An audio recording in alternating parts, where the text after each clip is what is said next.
मुंढवा जमीन घोटाळा प्रकरण वादग्रस्त तहसीलदार सूर्यकांत येवलेंचा बेभान कारभार आता समोर आलेला आहे।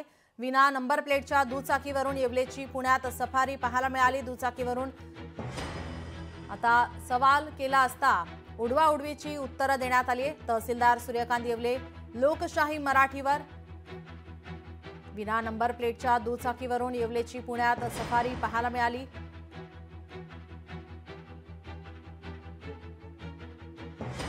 मुंढवा जमीन घोटाळा प्रकरण वादग्रस्त तहसीलदार सूर्यकांत येवलेचा बेभान कारभार या ठिकाणी आता लोकशाही मराठीवर समोर आलेला आहे।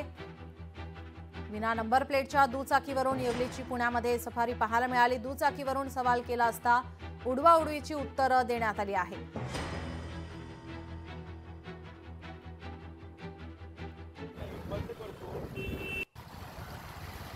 आज गायकवाड लोकांना बोलवलेलं आहे, गायकवाड मंडळींना बोलवलेलं आहे।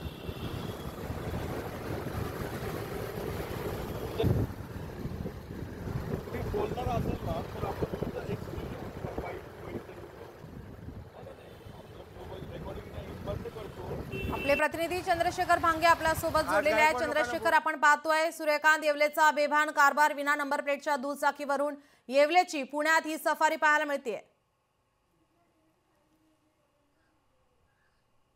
नक्कीच खरं तर काही वेळापूर्वी जे आहे तो सूर्यकांत येवले यांच्या 2 गुन्हे दाखल असलेला हा निलंबित तहसीलदार जो आहे तो पुण्यातील रस्त्यावरती विना नंबरच्या प्लेटवरच्या गाडीवरती फिरताना लोकशाहीच्या कॅमेऱ्यामध्ये कैद झाल्या। लोकशाहीने त्याच्याकडे विचारणा केली की आपल्या विरोधात 2 गुन्हे दाखल झालेत, आपली काय म्हणणं आहे का? यावरती येवलेनं जे ते आपलं म्हणणं सादर केलेलं नाही। त्याचबरोबर येवलेने स्वतः कबुलियत देखील दिलेली आहे की माझी या सगळ्या प्रकरणामध्ये चौकशी झालेली आहे आणि येवलेच्या हातामध्ये जर आपण पाहिलं तर काही महत्त्वाची कागदपत्र होती आणि सरकारी कार्यालयाकडे हा जो येवले आहे तो पाठीमागे बसून दुचाकीवरून निघालेला होता।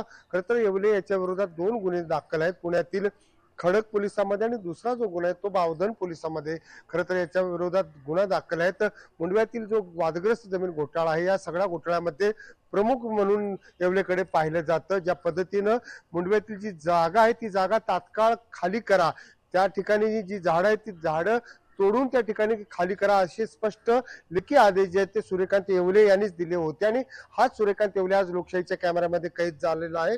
हा सूर्यकांत येवले आज ज्यावेळेस काही वेळापूर्वी पुण्यातील लष्कर कॅम्प परिसरातून फिरत होता, पल्सर नावाच्या या दुचाकीवरून सूर्यकांत येवले पाठीमागे बसला होता आणि त्याचं जे गाडी चालवणारा जो व्यक्ती होता त्याला लोकशाहीने प्रश्न केले की या संदर्भात तुझ्या गाडीवरती नंबर प्लेट नाही, चुकीच्या पद्धतीने तू रस्त्यावरती गाडी चालवतो।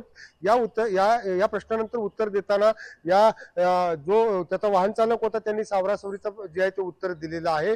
एकंदरीत आपण जर पाहिलं या सगळ्या प्रकरणानंतर वादग्रस्त सूर्यकांत येवले जो आहे तो पहिल्यांदा लोकशाहीशी बोललेला आहे आणि सूर्यकांत येवले खरं तर 2 दिवसापूर्वी त्याचा जबाब दिल्याचं स्वतः जरी सांगित असला तरी आज त्याच्याकडे महत्वाची कागदपत्र होती। ही सगळी कागदपत्रे घेऊन तो जिल्हाधिकारी कार्यालयाकडे निघाले असल्याची सुद्धा प्राथमिक माहिती समोर येताना दिसत आहे। ज्यावेळेस लोकशाहीने त्याच्या दुचाकीचा पाठलाग सुरू केला त्यावेळेस तो त्याचा मार्ग बदलला, तो लष्कर परिसरातून पुन्हा जो आहे तो पोलीस आयुक्त कार्यालयाकडे आला। त्यानंतर लोकशाहीशी तो बोलण्याचा प्रयत्न करत होता, परंतु ज्या वाहन चालक त्याचा जो होता त्याने त्याला थांबवलं। सूर्यकांत येवलेचे सगळ्यात धक्कादायक गोष्ट म्हणजे सूर्यकांत येवले स्वतःची ओळख लपवत होता, स्वतः मास्क बांधून सूर्यकांत येवले रस्त्यावरती आला होता। खरं तर ज्या व्यक्तीनं अशा पद्धतीनं सरकारी जमीन जे घोटाळ्यामध्ये स्वतःचा सहभाग आहे, स्वतः तहसीलदार असलेला हा सगळा सूर्यकांत येवले, त्याचं तोंड सध्या आज बंद होतं कारण त्या जगाला तोंड दाखवायच्या लायकीचा नाही असं म्हणावं लागेल। कारण ज्या पद्धतीने या व्यक्तीनं सरकारी जमीन आहे जी 41 एकर सरकारी जी जमीन आहे या सगळ्या घोटाळ्यामध्ये याचा महत्वाचा जो आहे तो सहभाग या ठिकाणी आढळत आहे। जी चंद्रशेखर, तुम्ही आमच्यासोबत असेच जोडलेले राहा। नेमका या व्हिडिओमध्ये काय म्हणण्यात आलंय, सूर्यकांत येवले नेमका काय म्हणाले आपण पाहूयात। काय झाली का चौकशी तुमची चौकशी झाली का नाही? परवा झालं का जबाब? काय आता पुढचं काय? आज गायकवाड लोकांना बोलवलेलं आहे, काय झाली का चौकशी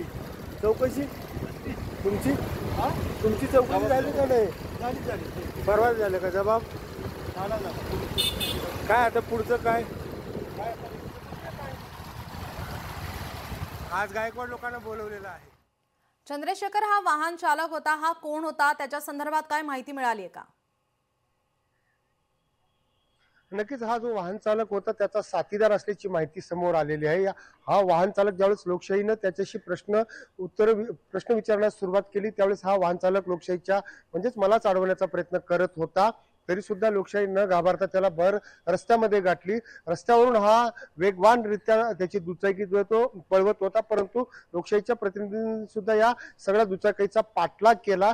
स्वतः जो आहे तो या सगळ्यामध्ये तोंड जो आहे तो बंद केला होता. कारण सूर्यकांत येवले सध्या शहरामध्ये स्वतःची ओळख जी आहे ती लपून फिरतानाचा दिसत आहे. कारण आपण पाहिलं की स्वतः त्याच्या चेहऱ्यावरती मास्क लावण्यात आलं होतं. सूर्यकांत येवले हा पुणे शहराचा तहसीलदार होता आणि अशा पद्धतीने जे आहेत ते आणि त्याच्यावर दोन जे आहेत ते गुन्हे दाखल आहेत. पुणे पोलिसांनी त्याची परवाच्या दिवशी चौकशी केल्याची माहिती समोर येत आहे. परंतु सूर्यकांत येवले याच्याकडे महत्वाची कागदपत्र जे आहे ते आज लोकशाहीच्या कॅमेऱ्यामध्ये कैद झालेले आहेत. ही सगळी कागदपत्रे घेऊन येवले नेमका कुठे चालला होता हा सवाल देखील आता महत्वाचा प्रश्न आता समोर येताना दिसत आहे. येवले ज्या पल्सरवरती फिरत होता ती पल्सर नेमकी कोणाची आहे, दुचाकी कोणाची आहे हा सुद्धा महत्वाचा प्रश्न आहे. जी धन्यवाद चंद्रशेखर, आपण दिलेल्या सविस्तर माहितीसाठी. लोकशाही मराठी ऐका, पहा, जागरूक रहा.